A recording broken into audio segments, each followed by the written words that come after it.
Preparing Yes. to live stream the meeting. Yep. Meeting is live stream. Yes, got it. So tell me when it's live. We are live. All right. So welcome everybody to the Dowsing Mastermind Shifting Paradigms. There's Charlie Riverman and Tyson Bannigan here for our weekly show. We come together every Saturday at 3 p.m. Pacific for 1 hour of chat. And also just to share the latest of what's unfolding both personally and planetary wise as we go into this major time of personal and planetary transformation. And if you're anything like both of us, lots has been happening, which we share every week. So the link will be in the comments as you watch the show. So come and join us. There is a subscription fee, but the first show after this one is for free. So come and see. All the shows are recorded, are available for you to listen to at any time. So without further ado, I just got an email today. Well, first of all, today I woke up and I just felt something had shifted, and I couldn't put my finger on it. So I talked to Eliana, who's staying with me, and I said, I don't know what it is, but something's different. Now, the major thing that's happened in my life is I've just lost my familiar, which is my cat. And my cat was just not an ordinary cat. My cat was actually traveled interdimensionally with me wherever I went. So I'm not always aware of where I am in sleep time. But when I was, I would know that the cat was beside me. And for the first couple of times that happened, I would think, oh, I'm getting off of this plane or train or bus or whatever on this other dimension. Where's my cat? I have to worry about my cat because she will get lost. And then it came to me, no, we're on another dimension. That cat knows exactly how to do interdimensional teleportation and will find me wherever I am. So, which is really encouraging for me now when she's no longer in the physical body, is that she's wherever I am, right? Wherever I am, my cat is. Just she's no longer on the physical dimension. So it really got me thinking, it's really the last connection, the last vestige of the connection between my partner, Sarah Rohr, who was my soulmate. I didn't know that, but I was told that she was my soulmate, and her passing, which was over a year ago. So the cat was our common cat. So this was the last of that. So this shift happened. And so what is this? So I knew I needed to leave the house. Okay. So I went and said, well, the last thing that we really did physically is we were on the trail over Margaret Falls. I thought, well, geez, I haven't been hiking or really doing my regular walk, but I'm going to go see if I can commune with nature, because nature is my connection to my higher self, to my soul, to the divine, to all that is. So I went for a hike and surprised myself that I had all the energy to climb the mountain, meditate with the butterflies that were drinking the water at the head of the waterfall, to commune with my inner child and say, we are just fine. We can relax now, right? We don't need to be looking for support outside of ourselves. And thank you, thank you, Kitty, for being in my life and giving me that way to see love outside of myself so I can learn how to love myself. So anyway, that was the big aha today was, and on the side of the mountain, it really became clear to me from the trees. Beautiful, big pine trees there that are, some of them passing over to the other side. But every tree that's passed over has a new community of life on it. And it really made me think, what we see limitedly from the third dimension is death. But from the multidimensional world, even from the energy of that tree, it's still supporting life. It's supporting life in a new way. And it's supporting, the debris for feeding the new forest. So it's just interdimensionally shifted its awareness of who it be, and is communing through all the mosses and the lichen and whatever that's growing on this decayedness and the mushrooms and all that. It's just transformed into a wider consciousness and back to the forest community of which it's part of. So it really helped me understand that there's nothing lost, nothing ventured, nothing gained, nothing lost. That it is only our illusion of death and dying, that there's some hard line in the sand when there is no hard line at all. It's just not, that's not to say I didn't grieve. That's not to say I didn't feel lost. It's just that, you know, do I feel that for everything on the planet, to the trees and the birds and the bees and the butterflies and everything? No. Why? Because I can see it in a bigger, broader spectrum of wholeness. So why can't I just see it in my own life? So anyway, that's what I was doing this morning. So anyway, introduction to a Saturday morning with Tyson Bannigan, right? There you go. Well, my thank you, Tyson. I'm sorry to hear about your cat because I know how precious your cat was to you. And this story that you've given us is really an amazing journey into the multidimensionality that we all deal with. And many of us try to refuse or try to ignore it. And this is important right now during this time. As you mentioned earlier, the Lion's Gate is happening, and this is an opening portal where we can reach dimensions that nobody is even describing yet. This is an amazing opportunity for us to really trust who we are at levels that are not even consciously alert in our bodies, just to be open ourselves. And this week we had another meeting, and the word for the meeting was unsettled. And now it's beginning to show up. That unsettledness is that the possibilities now for me to tap into parts of my own energetic field that have never been available before is what I feel is happening. So the unsettlement is, do I dare to do that? Do I relax? Do I accept this invitation that I am giving myself? And it sounds very narcissistic, but it isn't, because we are beings of multidimensional experience. So thank you for that lead in of the multidimensional journey with your cat. And so this is what I had a conversation with another dear friend this morning about the similar things, that everything in their lives were realigning or readjusting. And it, as wise and intuitive and alert as we are, there's that sort of mystery. Right, absolutely. Yeah. I love what you said about vibrational frequency, because I realized communing with Sarah or the cat or anything that was living, or any multidimensional level reality, was how to shift my vibrational energy to match that energy. And I know that from working with crystal skulls. I've been told that, you know, when I had that direct conversation with the crystal skull, I said, well, why can I understand you? And it said, well, because you're on the same vibrational level as I am, right? Why can I understand what the dolphins were saying for that microsecond? Because for 1 microsecond of time, I was on the same dimensional level as the dolphins, and therefore I could translate their language into English, right? So we are multidimensional beings, realigning our DNA and our antenna and our frequency to be able to do this, to be able to commune with any level of consciousness anywhere in the multiverse. This is exciting, right? This is exciting. The only thing that's in our way is our own doubt, shame, guilt, fear, whatever, right? That we're not good enough, that we're not the masters of the universe, of which we truly are, right? We are definitely masters. Yeah, it's amazing. And you know, and again, it's amazing how we were entrained from birth to believe in things that were limiting. And I remember as a child, what I wanted to be was a nuclear physicist. And this is 70 something years ago, or, you know, whatever. And it's like, nobody knew what that even was.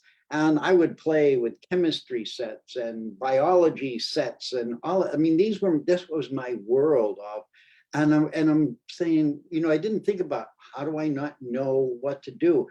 granted, I didn't really know what to do as a third dimensional child. Right. These were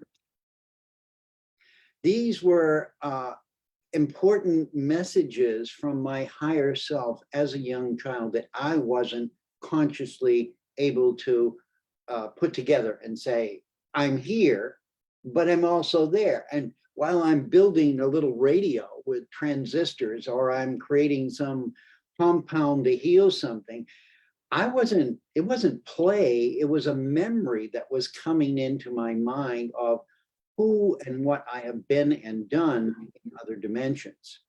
And today, what's happening now is that's coming back to realize that what I'm doing is the message yesterday morning in my talk show was being a positive enabler.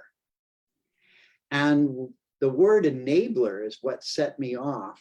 And I felt, that's if you're an enabler, you're told, don't be somebody's enabler. Right. And I'm thinking about that and I'm saying, well, you're doing it not to control them. Most people are doing it out of their heart, out of kindness. But the reality is we've even taken kindness and compassion and said, don't do it. Yeah. So we've been planted into this environment where all of our skills all of our multidimensional skills will only function at a very low level. Yeah, absolutely. Absolutely. And part of this journey that I took this morning was to have a conversation with my inner child, right? And the inner child that really never felt, like you just said, that fit in, right? Or we were talking about before the show, right? That, we're going to broadcast it because there's other, crazy people out there that may be able to relate to what we're saying.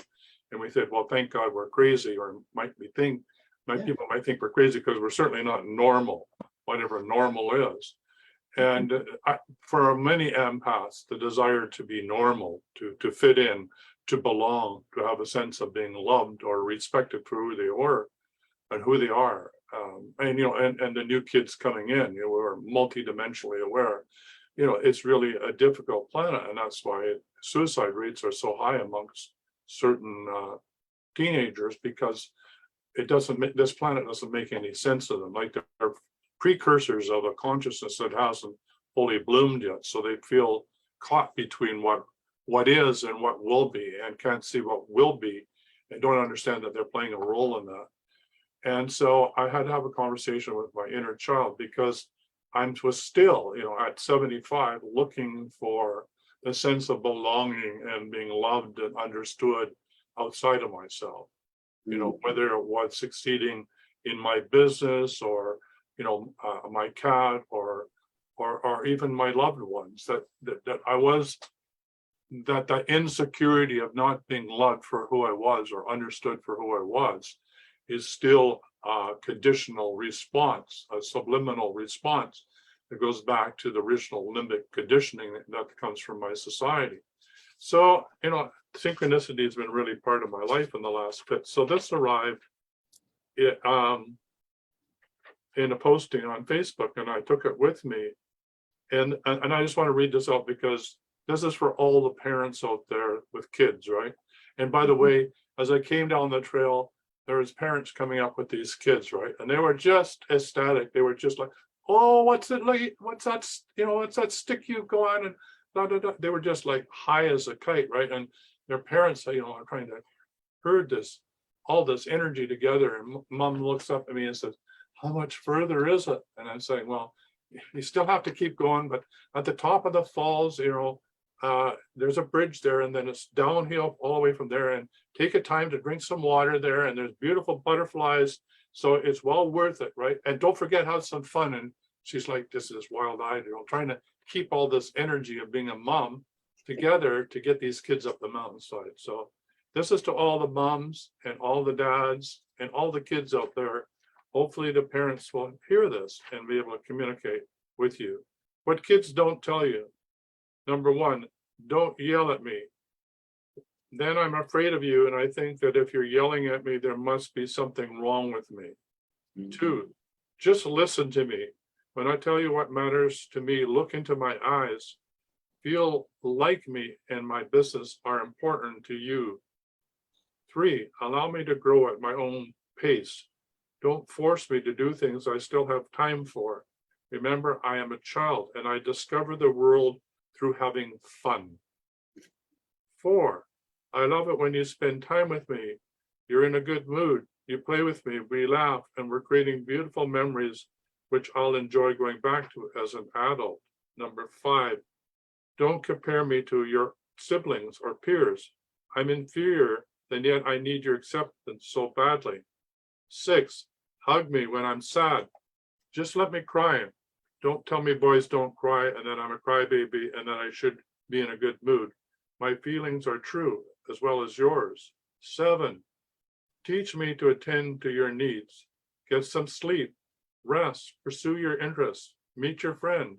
Show me that being a parent and spending time with your child can be a source of joy. I really don't want to see you suffer and sacrifice for me. Then you get upset and frustrated. Then I'm worried because of me. 8, stand by me when I'm afraid. Don't make fun of my childish fears. Tell me that you were once afraid of the dark and let me hold a flashlight next to my pillow. 9, love me for who I am, not because I run fast, recite poetry, and be polite. Love me even when I'm wrong and need your support. I just made to make sure that you still love me when I'm down. 10, show love to your partner. From you, I learn how to resolve conflicts, cope with difficult situations, and understand what true love is. 11, remember that I most likely take over your beliefs about myself, about other people, about life. Take time to consider if your beliefs are valid and that they will serve you. If you think people are bad and take advantage of others, I'll have a harder time in life and I will be distrustful. 12, I know you love me and you don't do your best for me. Show me that the worst days and trivial stumbles are part of life. Learn, take care of your well-being and forgive yourself. This will help me learn to react similarly. 13, keep smiling at me.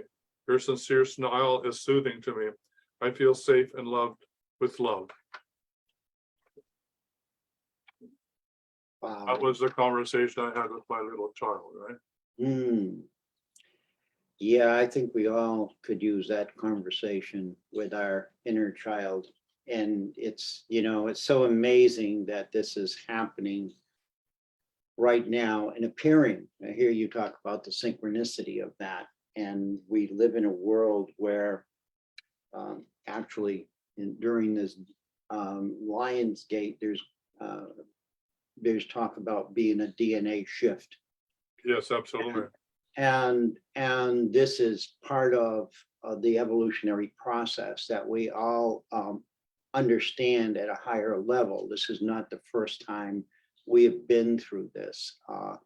Maybe we weren't here on planet Earth in physicality, but this is part of the process of evolution and who we are. And we are now ready to receive that shifting, that up. I will call it an upgrading, but not in a detrimental way. It's sort of it's evolutionary. So we count in numbers 1, 2, 3, 4, 5. But that's our human understanding. In the electromagnetic field, there are no those limitations. So what it is we are free floating through that, and it's just now the collection of energy that will co-create with us to allow this to happen. And as it happens, many people I'm seeing now are leaving the planet, and most of them are elderly or sickly or whatever. So, we honor them, and there are many more people who are getting illnesses that they never had before, or getting obstructions to what they're doing. And my message yesterday really was about how do we encourage people to come into their own hearts and love themselves for who and what they truly are, even though they can't raise their consciousness to fully understand it. So how do we, this is the part of what I call positive enabling. How do we help enable others to feel love in their hearts? This is the key thing that as children, we were not able to rationalize because our brain hadn't formed for at least 7 years the ability to comprehend. I mean, many children did under that age, but 7 years it was storing information. Right. It was storing the reactions our body had to the fields around us. Right. And so when they were shocking or angry, or we didn't understand angry, we didn't, but we got that electrified shock. So it wasn't that it was intended.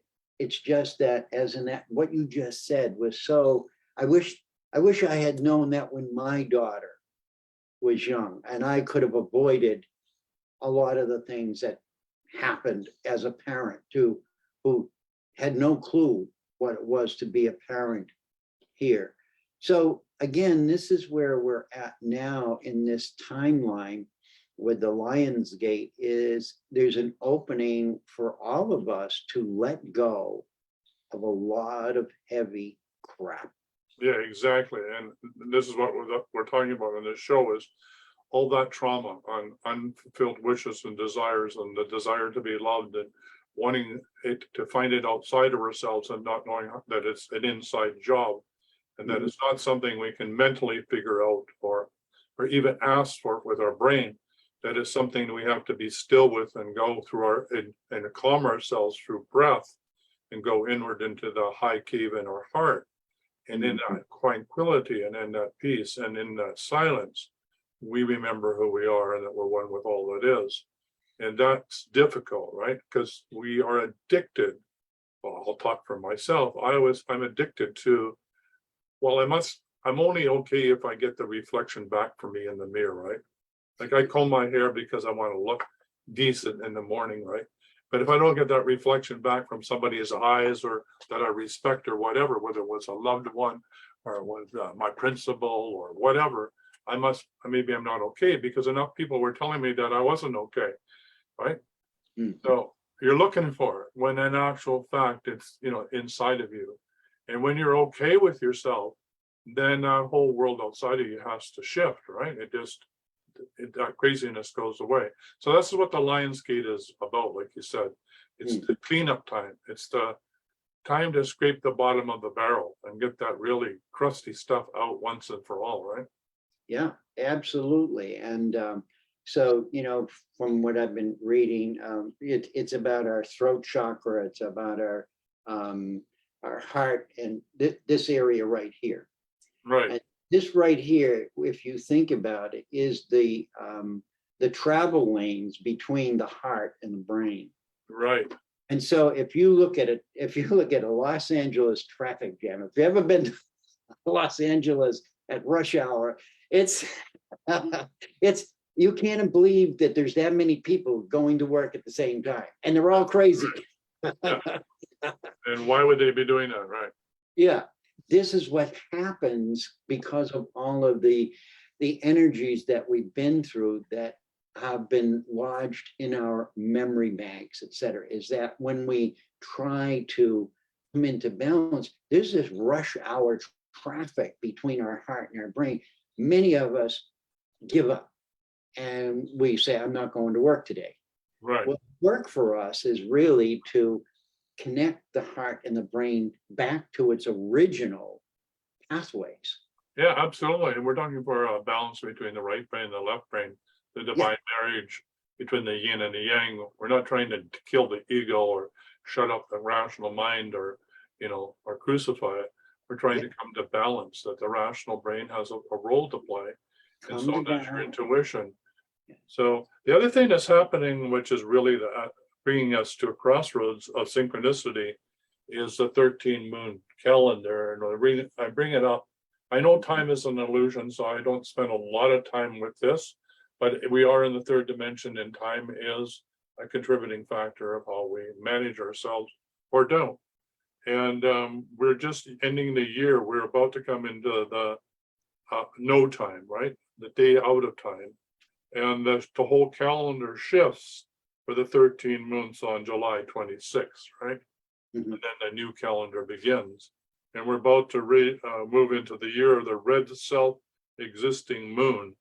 So just another crossroads, right? So in the evolution of consciousness that follows the cycles of the moon, right?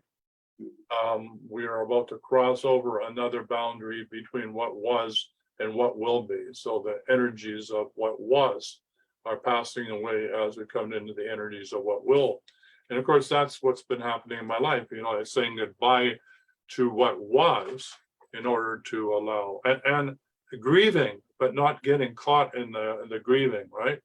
So for example, with the cat, watching the cat go down the road, knowing the cat's not coming back, and the cat does not want to pass over in the house, it's reverting to being a wild cat. It wants to go die in the forest, and letting it go and knowing that that's the last time.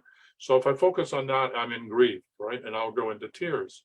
Or I can be on the other side of what I asked for with Sarah on the other side to beat the cat through the portal. So where do I want to focus? On the grief, which is human mind consciousness of the loss of something, or do I want to put it into the positive of the transition of where it's going, or do I want to be stuck in the middle? So this is really the sort of the level of consciousness we're in between we're going the third to the fifth dimension. Are we grieving over what was? Because we'll get stuck in it, right?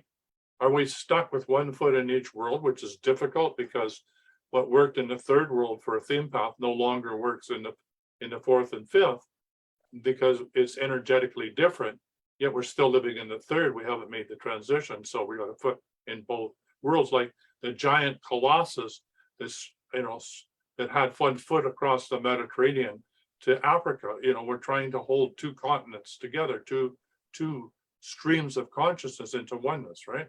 So, and then there's those that can dwell in the higher levels of consciousness, but maybe are not grounded. So the point I'm trying to make is these are the levels of vibrational frequencies that all are simultaneously running, and we get to choose which one we want to be in any moment, right? We get to choose. That's Right, and we get to choose. Those are the most powerful words. It's not that anybody has to do anything. No, We have the sovereign power to choose. And that means when the word sovereignty has been sort of distorted to make believe it, or you're a leader, you're in charge of something. It means that you are who you are. You are united within yourself. right. And that's what we've forgotten, because the separation that has been created through creating what we call civilization, it doesn't work. It works to a point where people think they're the sovereign leaders of it. And Do you know where the word civilization comes from, Charlie? I don't know. Okay, the word civilization comes from the walled city. Okay. And the walled city, the wall was created around the city because nature was too scary. So we had to protect ourselves from nature. And that began the alienation of our own inner nature because of our fear of nature. That it somehow was, like full of witches and demons and dragons and God knows what all. And therefore we And it still is. all the inner stuff, right? All the shadow stuff, right? Yeah. All the shadows under the trees. So Yeah. we walled ourselves away, and we did a really good job of it. Yeah. So again, this is what we're coming out of as this time frame is we are releasing all of the energies of that because they can't move forward.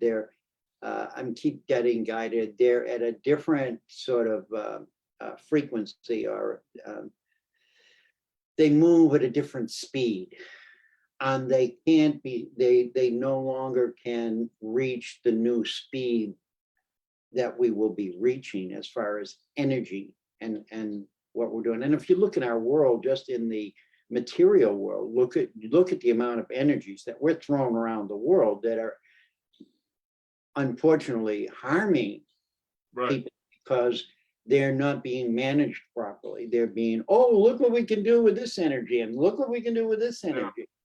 And so this is, again, part of the reason why we have to be in this evolutionary process, is because we're getting the wisdom to deal with the future energies, but we have still using the, so I'll call it the prehistoric brain. Right. You know, the crossroads between the two worlds, like let's call it the third dimensional reality of being guided primarily by the rational brain and analytic, rational, scientific methodology of taking things apart and taking it deeper, and Sirion and splitting the atom and going deeper and deeper and deeper and trying to find a God particle and all the rest of that, right? The inner search is all in the mind. You know, it's coming from the mind. It's mind. And the crossover in that between the third and the fourth and the fifth and the higher dimensions is in the heart, right? And that's the gateway. That's the lion's gate we're talking about. That's the full kingship. I mean, the lion is the king of the jungle. We're talking about kingship, right? We're talking about sovereignty. We're talking about that alignment. Nobody messes with the lion, right? Nobody messes with the lion. The lion is, the pride is the king of the jungle. That's just the way it is, right? And for us in North America, I've had conversations with the buffalo. The buffalo was the king of the plains, right? The buffalo was the totem of the plains. All things came to buffalo, right? And in the savannah, you know, in that area, it's the elephant. So, you know, there's different animals have different roles of kingship and the different bioregion in which they inhabit. So anyway, so back to this. So in your heart, when you connect to that frequency of love in your heart, all of the mind control and those that want to dominate and, you know, are for the glory of self-control or control of others, can't make it through that bridge, because you can't arrive at intellectually. You have to go through the lion's gate, which is in the center of your heart. So why am I saying this? I'm saying it to all you people that have fear that you're being attacked by the shadow ones or the entities or the ETs or extraterrestrials or the boogeyman or the scary stuff that goes bump under the bed at night, or, you know, gonna jump out of the closet, all that stuff that goes back to the primal fear of who we are. When you cross over into your heart, you become untouchable. You no longer can be touched by that terror of fear, because it's all a lie. Yeah. It's all a lie. You begin to see the illusion of it. Exactly. And what we would think we're dreaming of what you're talking about, it's backwards. Exactly. We are that dreaming what's happening. Exactly. The fear. It's complete opposite. Yeah, and the Aboriginals of Australia, you know, would make that perfectly clear, right? That the dream time is more important. We're the ones that are in the illusion. I love, somebody asked the Maoris, so what do you think about the man in the moon? Man going to the moon? He said, already been there. There you go. And again, that's hard for us to, you know, to tap into and grab a hold of. But I think that's what Tyson and I, why we have these talks is because we come to these places within ourselves. And by talking together and talking to you, we are actually bringing it back through our whole physical body, from our hearts and through the minds. And we get more clarity from it. So the key is not to run away from these ideas that people say, well, that's woo-woo. The woo-woo is right here in front of us. We are living in the woo-woo. And we have to come back into, well, we don't have to, but the better choice is to come back to not being in this matrix of illusion that has been created. And so the wisdom has been fed to us in trickles, but never fully enforced, because the powers that be in control are threatened by that. So they make it a fantasy story. They make it a mirage. They allow you to have sort of a taste of the cherry, but you can't have a cherry. So that's been the pattern for thousands of years. And that is over now. It can no longer exist in the energy field that we have actually created little by little and opened the gateways to. So again, it's not something that we're being punished. It's not something that, well, oh, you need to be saved. It's none of that. It's the nature of evolution, really, Yes, exactly. of us in a dimension. And what I keep seeing it as I'm doing it here in the third dimension in this physical human body, I'm also doing it in other dimensions that my brain can't even rationalize. Yes. Completely different, but it's happening simultaneously. And that's what I'm understanding or beginning to understand now, is that the multidimensionality isn't you just go from the third to the fifth, you exist in all of them. Yeah, exactly. Yeah, you get to choose on whatever level you want to play. And that's why we came here in the first place, because this was like an intergalactic playground. I mean, Earth is a beautiful place. Who wouldn't want to come here? Yeah. And then somebody shut down the portals, Right. And locked them down. So coming and going became very, very difficult. Yeah. And then they, did our DNA. But the thing is that we're magnificent creatures. And as the energy of the solar system and the galaxies, and as we cross the mid-space, right, of the galactic center, since the end of 2012, with the Mayan calendar, time as we knew it ceases to exist, because time is in a state of consciousness, right? And as Ian would say, it's not that time is speeding up, it's our consciousness that's speeding up, which creates the illusion that our time is speeding up, because time and consciousness are one and the same thing. So our consciousness creates the world of how we see it. Like we're the ones that projecting it onto the screen of reality around us. Then the beauty of this is that, I can't remember where I was going with this, but basically, here it is. One of the fallacies we have, and I definitely have been on that path of pursuing enlightenment. But there's a path to enlightenment, climbing the mountain to enlightenment. All paths of very spiritual practices, whether they be Buddhism, Christian, all lead you to the mountain of enlightenment. But I think what we're getting at with the Lion's Gate and what Charlie is trying to say is the whole universe is upgrading, right? So if you were able to just be still and be in your heart, it's going to happen anyway. It's not as though you have to do anything or become anything. It's almost like you have to let go of what you think you need to do, because there's nothing to do and there's nowhere to go. It's going to actually happen on its own, because there's so much light coming on, or so much energy, or however you want to describe it, loosh coming, or mana if you're Christian, coming on to the earth at this time, this flooding, right? Solar flares energy, that we're being upgraded even if we do nothing, right? Even if we do nothing. I'm not saying don't do something, or at least be at your heart, or meditate, or go have fun. What I'm saying is don't get so obsessed that you have to be striving for enlightenment. Even the word striving is going to get in your way. So how can we have fun, relax in the midst of what seems to be chaotic? Like it seems like the whole world is going to hell in a handbasket, right? And some of us as empaths are feeling all this, and we want to somehow get into what you're talking about, Charlie, of rescuing, the whole enabler in the negative part. We want to enable, we want to solve this, like, who put me here? I got to solve this, I gotta get out there with a picket. I got it. Well, running around trying to do that. And we're saying, please don't do that, because you've now become part of the problem, right? The upgrade's going to happen, irrespective of what anybody's doing, or what even those that think that they're going to control the planet think is going to happen. It's a foregone conclusion, right?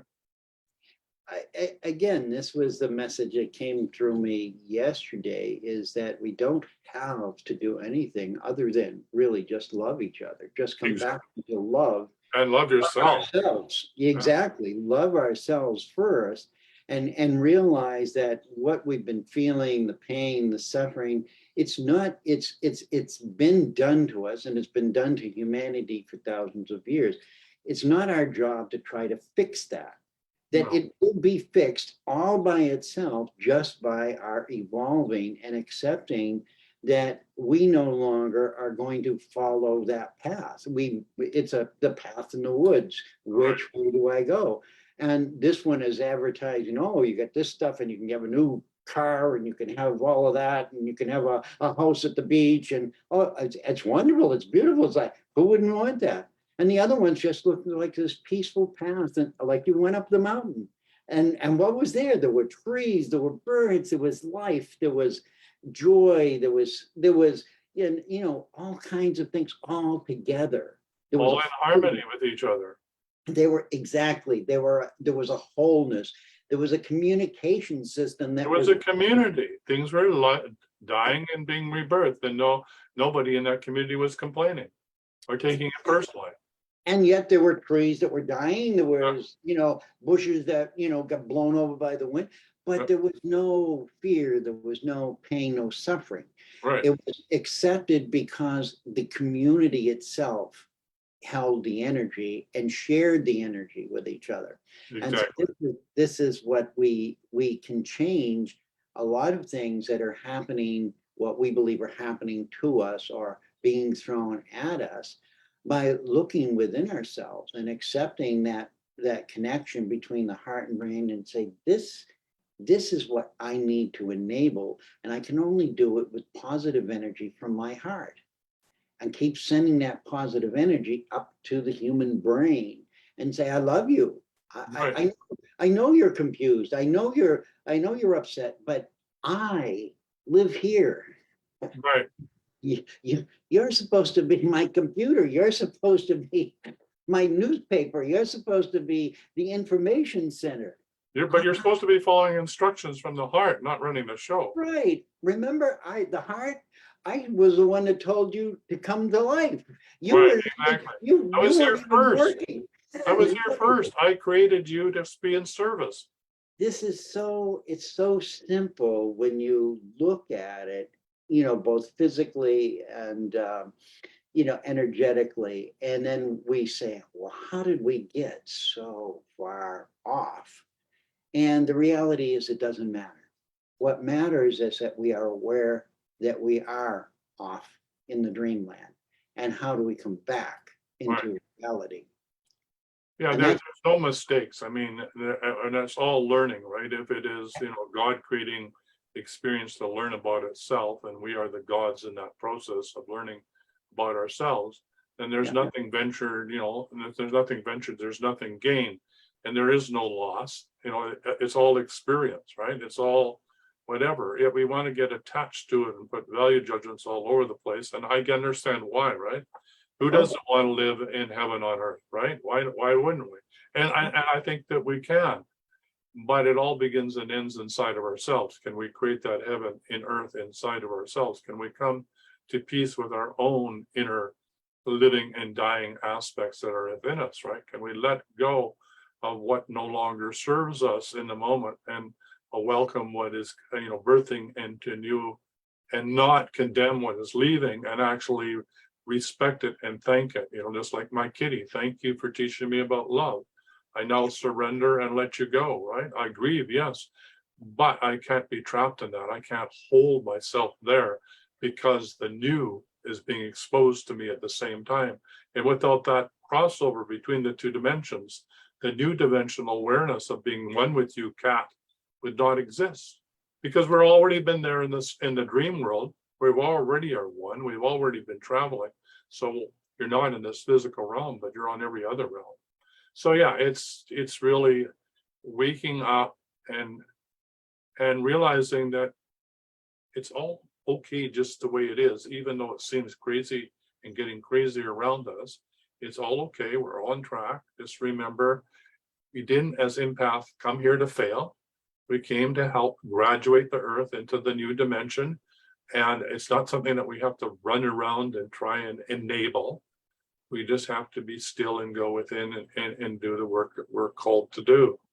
Mm. So, yeah, the lessons from the woods, from walking in the woods. It's amazing, isn't it? And that's it. And you're in the beauty of that, all of that life and all of that creation. And that was the invitation that that planet Earth, Mother Earth, offered us to come to and experience. And that was an invitation.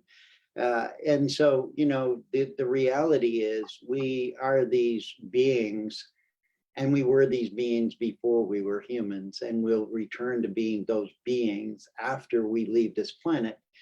It wasn't designed that we live on planet Earth forever and ever and ever and ever, but we came here to experience it, to experience that collection of diversity and how it all worked together. And we enable ourselves to realize that in ourselves. And that's the great gift of opportunity that we gave ourselves in another dimension.